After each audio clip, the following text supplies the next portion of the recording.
thought it was a fantastic script, you know. I thought it was a wonderful ensemble piece, and the characters were really well drawn. You know, you could really see their lives when I read it, and it was it's very different from anything I'd read, you know, before. It was sort of contemporary. It was moving, and it was sort of very character driven, so it wasn't relying on a plot. Anytime I see a character that someone's asking me to play and it's something I've never done before, I'm like, yeah, I'll do that, because I could learn about, art and painting and stuff like that. Well, I painted 3 of the paintings. Wow. The one that he sells in an auction, the dog, I painted that, and there's 2 other paintings that are in this flat that I painted as well. But the art department went with a style that I wasn't really aware of.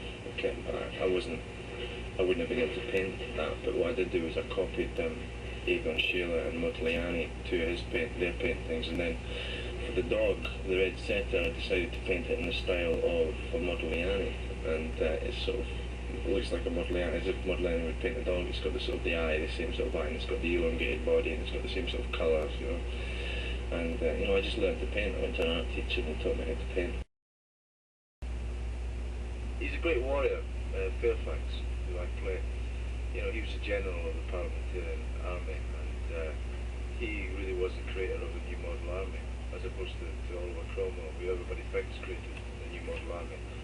But Fairfax was an extraordinary tactician, and was described, he was the rider of the white horse, but he had some sort of inner strength and spirituality that got him through battles, and people said that he became a different man in battle, grew 10 times the size, metaphorically speaking.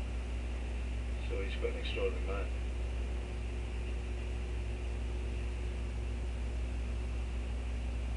My fascination with the character was about this man who was, on paper, was an aristocrat, and he was a man of the people, and the different dimensions to him as a person fascinated me. How his love for Cromwell pinned him up until the death of Cromwell, because he was always drawn back to him, and they were so close, they were bonded in blood almost, and so he found it impossible to walk away from him, and so whatever happened between the 2 of them really didn't take away his love for this man.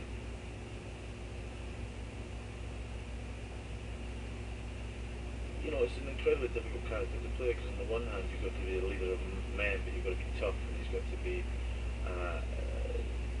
read Oliver Cromwell's every thought before he reads it in order to control him, because he's a man of action and he's a very tempestuous character.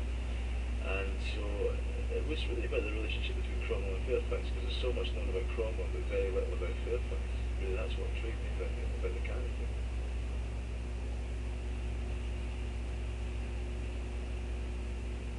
There's no reason why well-renowned historians, documentary filmmakers as well, should ignore Fairfax, because he played an extraordinary role in both the civil wars. And it's just because people recognise Cromwell as being the main force behind the strive for the Republic. Fairfax had different views from Cromwell about how to achieve a different country. He was more of a reformer, and he wanted to keep the king, not to rule, but to reign, really, just as a head of the country, because he liked the idea of the royal family, obviously. But Cromwell was much more radical than that. He thought that it was important to get rid of the figurehead. He thought that it was a corrupting influence on the culture of a country to genuflect in front of someone. He thought it demeaned the spirit of the soul and the soul. So that's really where they became diametrically opposed in the story of our film, because the film centres on their relationship, their friendship, their love for each other, and how painful it was for them to discover that ultimately they would never ever be able to be part of the same government.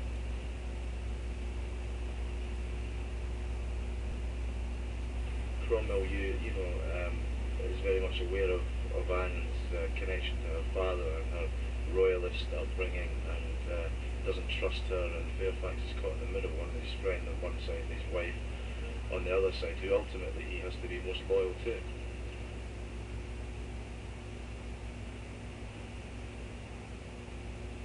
Well, it's an actor's film, really. I mean, it's about relationships, and it's about the twists and turns of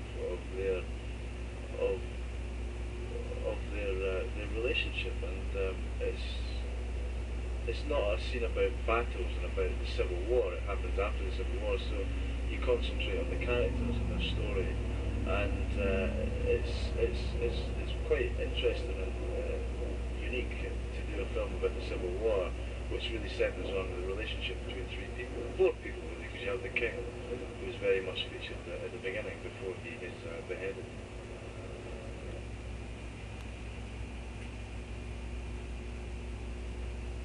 You can rehearse it, you can talk about it, but until you do it, you don't know if the chemistry between the actors is going to work. But it does work very well. There is a definite bond there between the two of us on screen, and it should be quite, for an audience, it should be quite painful to watch, even though one of them, Oliver, has been the villain of the piece because of his puritanical, his strict puritanical views, and Fairfax is more liberal leanings.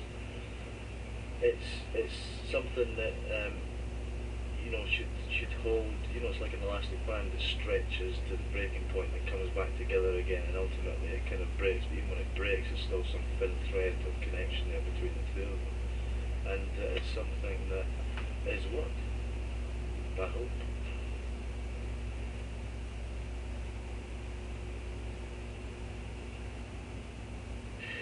He's just Cromwell kind of through and through, really. He has all the qualities that you'd expect from Cromwell. I mean, he's very. You think about Tim Roth, you think about English, you think about almost not rebellious, but in a sense he has that sense of people would keep their distance from him, not because he's a lovely man, but it's a character that very few actors can play again, and he really is wonderful as Cromwell. He lets a chink in now and again, and the only person who really can get into him is Fairfax, and that's what's so intriguing about the relationship. And it's important. He opens up. The lightness that's in his life is really through Fairfax.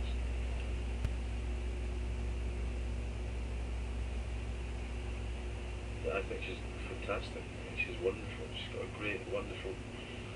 Very few actors can play that part, because she is of that ilk, really, but she has that for nothing. So she walks on to a set, and she commands respect and attention immediately. But I mean, on screen, she's extraordinary. She's a wonderful actress.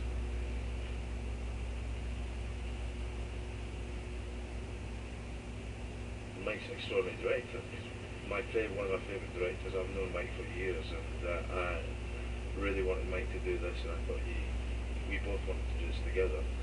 And he's one of the most prepared and assured directors I've ever worked with, and he has an innate understanding of what this film is about. He knows what the core and the heart of the film is about, and it's about the relationship between the two of these men. And visually, he's done something quite extraordinary with that, I think. And I really do believe it's going to be quite a wonderful film.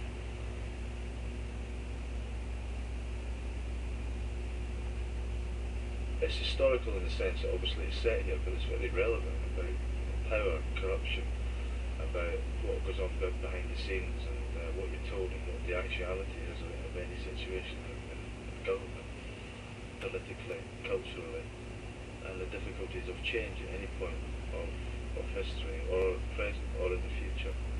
And it's something that I hope will be very resonant for people watching it.